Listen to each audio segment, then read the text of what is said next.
This video is going to be a little bit different. It's going to be a recap of the Real Housewives of Potomac, one of my favorite franchise of the Real Housewives brand.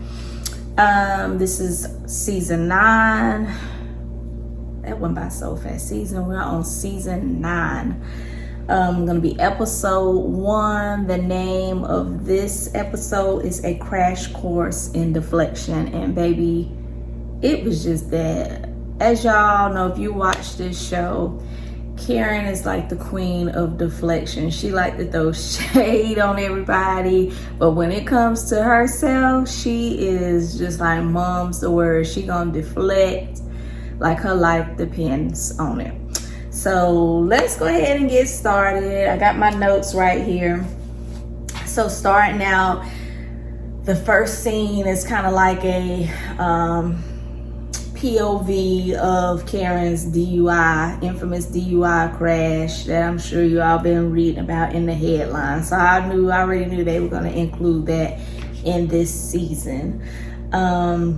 So it's kind of like the camera, we're seeing her POV. She's in the car driving. It's not really her, but of course this is for dramatic effect. You can tell she's a little woozy, tipsy, and she crashes into a tree. Yeah, so the actual crash, I want to add that it wasn't the actual crash, it was just added for dramatic effects by, I guess, the producers.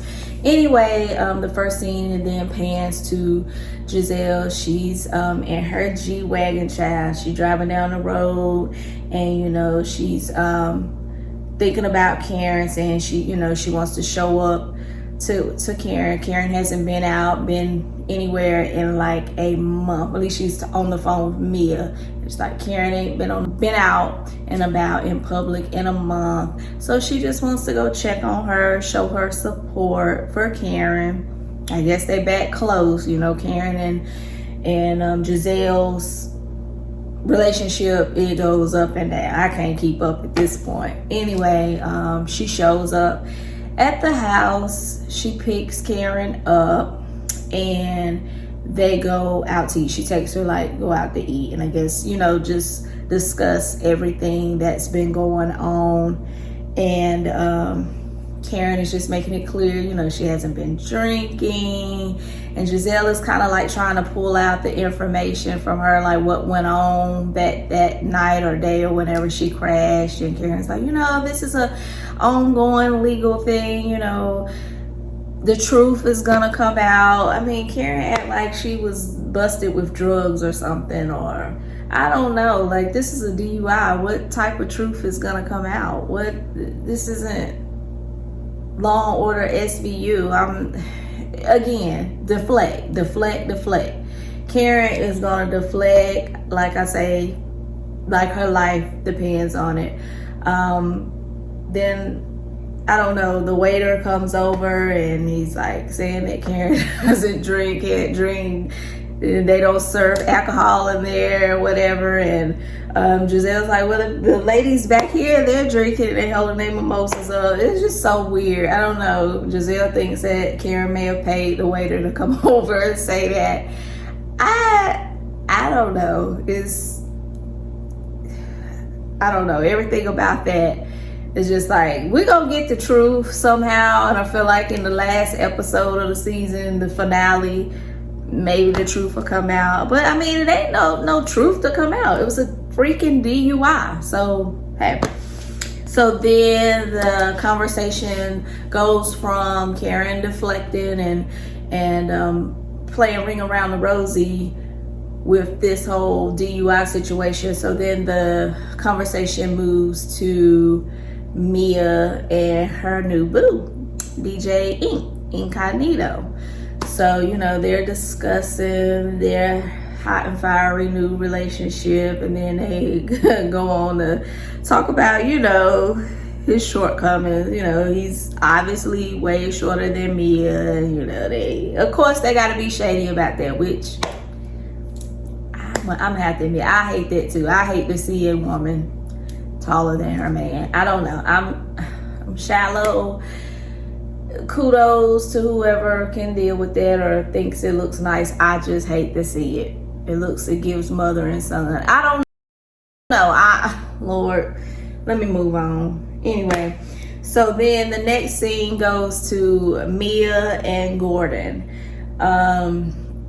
They're trying to obviously navigate this new like co-parenting situation with the both of them. And from where it left off last season, I was thinking like Gordon was just totally okay with Ink, Mia's new man, and they had this romance thing going on and they were all getting along as one big happy family. But I don't know, it's like G, they're telling a whole different story than what G is now. Like G is acting like he's not with it. So I don't know, this is child G, like, you know, he all for the co-parenting, but he don't want another man like taking over and acting like he's taking over his responsibilities. Like he don't want Ink taking his son to get haircuts and stuff. And I can get that. Like he's a real father, so he doesn't want it to look like, oh, I'm just sitting back and this man is just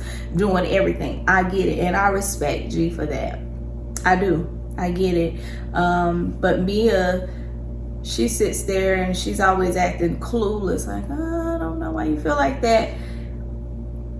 I don't know, mind-boggling. But anyway, Mia then goes to say like Ink is about to come into town and he does want a DNA test for Mia and Gordon's son Jeremiah. It was discussed a little bit on the reunion from last season that Gordon at times didn't think that Jeremiah was his son, but I think it was more so Ink pushing the issue, that he more so thought that Jeremiah was his son. Mia and Ink did have an affair around the time she got pregnant with Jeremiah. She stated on the reunion that she got IUI and was, you know, impregnated and became impregnated with Jeremiah, but she did have an affair shortly after, I guess, the IUI procedure. It's just too much. Like, this is, I don't know. It belongs on Days. It's giving Days of Our Lives, Young and the Restless. I don't know. It's kind of hard to keep up with, but Mia's always been, her storyline has always just been over the top, child. I mean, what else can we expect? But Gordon is like, he's not with, at this moment, he's not with Ink getting this DNA test for the child. And Mia's confused again. She's like, well, you know, you made it clear on the reunion. You said it out loud that, you know, you wasn't sure if this was your son. So why are you not okay with him getting the DNA, basically now, getting the DNA test just to make sure? I don't know. Some things, like, I like raw and realness in reality shows because we really don't get to see that anymore on reality shows. I feel like a lot of it is fake and fraudulent and made up storylines. But I will say this, some things we need to be left out the family group chat. Like this with the DNA, the children. I just feel like it leaves a bad taste in my mouth because one day these kids are going to be adults. They're not even adults, like teenagers, and they'll have access to the internet and be able and be privy to this information. And I don't know how to feel about that. Like, I get a bad, I feel like, I mean, it's part of their story, so I guess they have to tell it. So I don't know. It's a bit much. It's really dramatic. But I guess we have to stay tuned to kind of see about the DNA results. We'll hear about that later in this season. So the next scene shows Ashley meeting with her divorce attorney. She states that she is moving forward with the divorce. You know, everybody was doubting her, but she is in fact moving forward with the divorce. She's been dating, and it shows the scenes where she's like, you know, been actively dating, getting to know different men, nothing serious, just dating. And I get it. Okay, do your thing, girl. Long as you ain't going back to, ooh, what he look like, the little thing off of Lord of the Rings, the little pale thing, Golem, I think his name is Golem. Ashley, girl, you got a strong stomach. But then she lets her divorce attorney know that she, is interested, I guess, in seeking full custody rather, where she wants her children to be at home, their home. She put a stress on that, their home most of the time. I get it. I'm with you. So that scene, it then goes to the next scene, which is Wendy and her husband, Happy Eddie. She lets him know that, she's about to submit her resignation letter for her professor position at the university. Finally, because she's been talking about that and pandering on that for a while. I forgot what season it was where she kind of mentioned it to her mom, and her mom, with their culture, African culture, I think she's Nigerian. She wasn't too happy about that. So I think Wendy held on to that position, even though she really didn't need it. She held on to appease her mother. So now we see her moving forward with it. She actually submitted the resignation letter on camera. So I guess that was a bittersweet moment. She said she just, she's in her 40s now, early 40s, and she just wants to enjoy, and have more free time with her family, her husband, her kids. Girl, I get it, because that was my goal. If I could be retired in my 40s and travel and do what I want, baby, I ain't mad at it. Do you, boo? Do you, Wendy? I love it. I think she's still kind of nervous though about how her mother is going to accept it. We'll see. We'll see how that goes. Her mother she's something else, so I'm ready to see her reaction to that. Yes, we'll see that later in the season, hopefully. Next scene, Karen, she goes and meets with, she's introduced the introduction of her two new buddies on the show. Vivian, she's been friends with for a while. Vivian is a boutique owner, and also Stacy. Stacy was a former QVC host. And Stacy kind of gives me the vibes of, oh gosh, what was her name from the first season? And she was kind of loopy, y'all. Oh my God. Why can't I think of her name? Because she came back and I felt so sorry for her. It's gonna come to me in a second. It's gonna come to me. Give me a moment. But Stacy was a former host for QVC. And so they meet at Vivian's boutique to kind of become reacquainted and catch up on things. And Karen, of course, being shady again. She says to Vivian, Stacy goes in the back to try on a dress, and Karen is like, where's Stacy's ring? I noticed her ring missing or whatever. And Stacy comes out right when they're saying that. And so they ask her, and she's like, I've been separated for a year from my husband. She says she met him on a plane. I think she said German. She made sure to say her German husband. And, that was over 16 years ago. They got married, and she just ended her marriage of 16 years. She didn't say why, but if these are your friends, why didn't they know that you were separated for an entire year? And nosy as hell as Karen is, why? Child, I don't know. It's just kind of like a seat filler type friendships for Karen. I don't know. Do Karen feel like she needs some backup, with her on every scene going forward after this DUI debacle? So she bought these women, because I don't know, the math ain't mathing with this friendship. But anyway, they go on to discuss Karen's DUI situation, because they're drinking champagne, shopping and drinking champagne, and they're like, is this, they're anybody drinking in front of Karen now, it's like they're always asking her, is this awkward for you? You don't drink?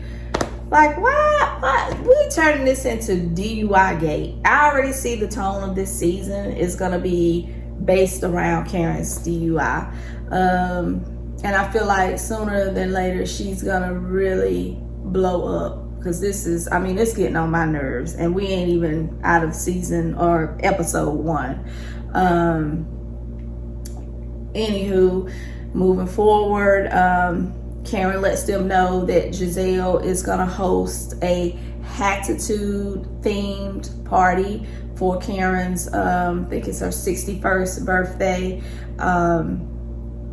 So, she of course invites them to that.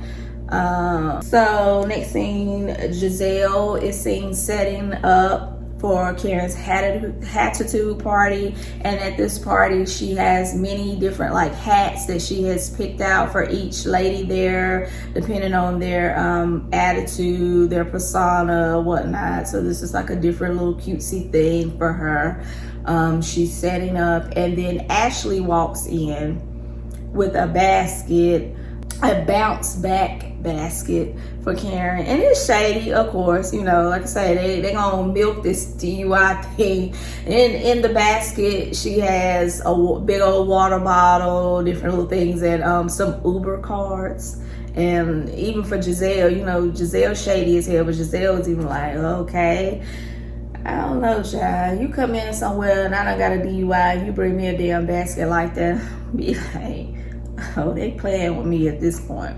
I don't know. Anyway, Jacqueline is there. So Jacqueline is back, Mia's friend. I like Jacqueline. I feel like Mia, on the season before, Mia done Jacqueline wrong. That was season before last, and how, she was spilling all her dirty laundry and all this and that. Like, I didn't like that, because Mia, you brought this girl in on the show and in the situation, and this has been your lifelong friend, and this is how you do her. I don't like stuff like that. You changing up for these other women for your best friend. But anyway, that's neither here nor there, because they made up. Mia and Jacqueline made up, but Mia comes to the party not with Jacqueline. Jacqueline comes along. Mia shows up with some lady named Jazzy.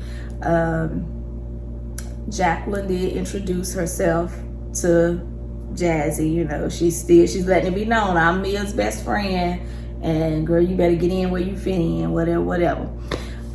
So they, of course, they gotta give her the third degree. Jazzy, like, who are you, where are you from? And she tells them, she was a international flight attendant, and she's settled down now. She's getting ready to buy a home with her man, Darius. And they're like, oh, what does your man do? And she's like, yeah, he plays for the NFL, the Kansas City Chiefs. And I think it was Wendy was like, oh, did you meet Taylor Swift? And she's like, yeah. She's like, well, you have to tell me about that later. I'm turning into a Swiftie. And I thought that was cute.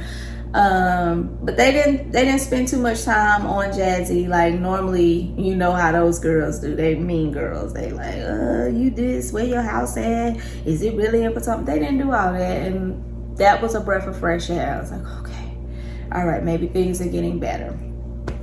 So then, all the girls are getting acquainted. Karen has not yet gotten there, so the conversation kind of moves to Karen, like, she's always fashionably late. And then Jacqueline kind of forgot how they got on the subject of Jacqueline. I think Mia has asked Jacqueline, like, you've talked to her recently? And she was like, yeah. She was sounding a little inebriated, a little tipsy. Jacqueline didn't want to really confirm that, but everybody was shocked, like, so is Karen not drinking? Is she drinking? So then Karen shows up. Karen, Vivian, Stacy. Karen has on her Lost Renaissance tour outfit, seems to be, with the, cowboy hat and sparkly things going around it, child. I don't know if it was giving Renaissance, Cowboy Carter, I don't know, but she shows up and Giselle is like, you know, you're not supposed to wear a hat, I told you that. And you know, Karen always gonna go against the grain, because I just feel like, you know, her and Giselle, they're like frenemies, if you will, like frenemies. Like, you know, it's always gonna be a little bit of shadiness, thank you but no thank you going on. So of course she couldn't listen fully to the rules that Giselle had given her. Anyway, they get seated, and then Giselle you know, tells everybody, she shows a placard with the custom drinks, cocktails on the placard, and the names, they're all associated with something of Karen. Like the one drink was called Surrey County, the Surrey, and the next one was the 61 for her age, and then the last drink was called the Grand Dame, and that one was the non-alcoholic. So now we're back to throwing shade about the DUI, and Karen is like, you know, it wouldn't be Giselle if, you know, she wasn't throwing shade or whatever. So then Giselle starts handing out hats. She gives Ashley a hat. It was something to the effect like a cowgirl hat, because the last trip when they went to Texas, Ashley had all these cowgirl outfits, and so she felt the need to give her a cowboy hat. Then she gave Mia a hat. It was called the King, and she said because Mia is like, it was like a pimp hat, and she was like Mia is pimping to men, and it gets real awkward then. Like, I don't know, Mia is one proud heifer. I like, you too proud to be in this awkward ass situation you in. I'm just like, I don't know. I don't like it, y'all. I don't, because G is older, which he knew what he was getting into with this younger woman and cheating on his wife, but I don't know. Let's move on, because it gets deeper. Karen and Giselle, they then start their little finger pointing thing at Mia's situation with G, and, you know, asking her about the relationship, and Mia goes in again like she's doing this like everything is okay type trope or whatever. Like, you know, Ink, he helps her, like, with her support. He supports her, helping G and still being there for G. She's like, you know, the other day we were doing G's laundry. Ink helped me fold his stuff, and, you know, we took it to G's apartment, dropped his laundry off. So Karen is like, so Ink is helping you fold G's dirty drawers. I mean, that is my sentiments exactly. You got this man over here, I don't know, it's like, is G becoming senile or something? Because, like, in Mia's mind, it's her and Ink, and they're doing everything for G, and it's fine. But then to hear G talk about it, it's like he's oblivious. He don't know what's going on, and he ain't okay with it. So I don't know. Then Karen and Giselle, again, they started up like, you know, well, you gotta protect your kids. You aren't protecting your kids at all costs, you know. Basically what I just said, you know, about the reunion and they're being bought up, and this can affect them later on down the line. But Mia didn't take too well to them, you know, saying that. She's like, you know, my kids, they're doing good. They're, you know, in sports. And I think Mia just doesn't, either she doesn't get it. Sometimes when people, they either play stupid, like, you know, you don't understand, or you do understand. You're not stupid, you do understand, but you're not going to take accountability. And I really think, because I don't feel like Mia would have made it this far in life being stupid. I think Mia plays crazy sometimes, but she's not. Mia is intelligent. Because playing stupid can be a smart game, y'all. I've done that many times in life. Sometimes that's the best way to see how people will carry you. I will say for me, that's like a defense mechanism. Sometimes I'll play dumb in certain situations to just see how far people will take me. And I think Mia does that. Mia be lying. What they call her lassie, Mia be lying. She do. And if she don't realize, like, I don't think she's intentionally trying to like cause embarrassment or harm or whatever, you know, to her children. But this situation, it is a bit awkward. So then it goes on to Jacqueline. Like, you know, Jacqueline is always gonna be Mia's, you know, take up for Mia in situations or whatever and defend Mia. And she's like, you know, I like Ink for Mia. I like them together. And you know, they asked her, well, have you shared, has she shared her? Because you remember in one of the prior seasons, Mia said she let Jacqueline try out one of her exes because he was so good in bed. So I guess they were trying to see if that was the ex that Mia was referring to. And like, no. And Mia's like, Ink don't play about me, this and that. And then that's when Jacqueline went on to say, you know, I like them together. You know, he's good for her. I feel like, you know, they're basically genuinely in love. And what Gordon and Mia had was like a business relationship. And it gets real awkward. Like, it gets, everybody's like, business relationship? Girl, you had babies for this man. How in the hell was this a business relationship? And Mia didn't correct her. Mia didn't say, like, well, no. It's sad. Like, I really feel bad. It goes back, rewinding back to what I said. Like, I just feel so bad for G, because I don't think that lady ever loved him. I could be wrong. You know, you can learn to love someone. Like, and now I'm kind of going over to the Braxtons a little bit. And I remember when Mama Evelyn told them, you know, like, you need to find a man that loves you more than you love them, and the marriage will work forever. And it makes sense. It really does. Let's think about it. A woman that loves a man more than he loves her, it's always going to be some bull crap. But she always said you can learn to love them later. So find a man that loves you first.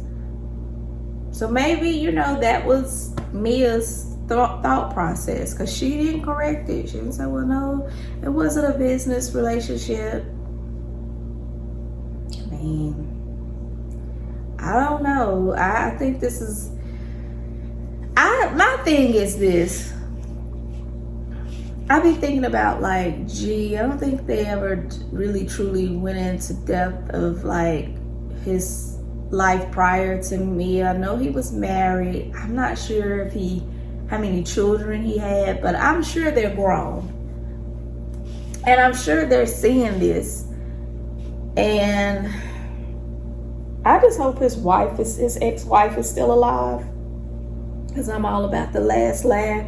And that lady is getting the last laugh, child. She is, woo, but she probably nice. She probably ain't gonna rub it in G's face like, yeah, I told you she wasn't no good. Couldn't be me, because I'd be letting his ass know every day. I'd be sending him a damn good morning text every day at 8 a.m. I told you so. But anyway, yeah, Mia, you know, kind of breaks down Karen and Giselle. Like I say, she's they're going over like what G was saying during the reunion, and that Mia, you know, her children saw her in bed with Ink and this and that. I don't think they saw her do anything explicit. I guess she was just, you know, laying in bed with him, and you know, that was an awkward situation, and you know, they're blaming her basically for what G was spilling on the reunion, and she gets emotional.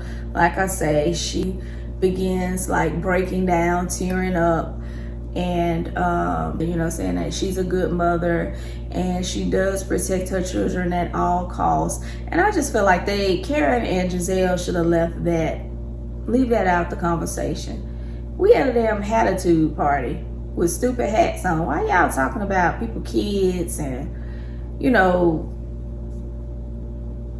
I don't know. I just don't want that for them to be like messy this season. I don't want, especially Giselle. I be fighting for Giselle. I love Giselle. She's my sister from another mister. But please don't start this messy shit. I cannot keep fighting for you behind the scenes, Giselle. Don't start this unnecessary messy stuff. Please. Anyway, like I say, Mia, she's sitting there, she's tearing up, and she storms out. And she's like, don't follow me, you know, so she's having a little breakdown moment. So I guess we'll see during the season. It ends right there after she storms out. We'll see how this goes as far as her relationship with Ink, the children, G.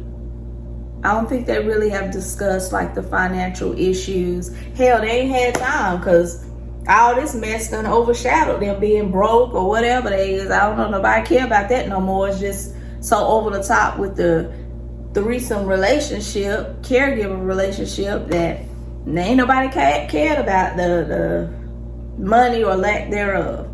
I don't know. So to me, this season is going to be mostly about Karen's DUI and Mia's, I don't even know what to call it, Mia's menage a trois. I don't know. Like but I'm excited, y'all. I'm ready. I can't wait for episode 2. And I'll catch up later with y'all with episode 2. Bye.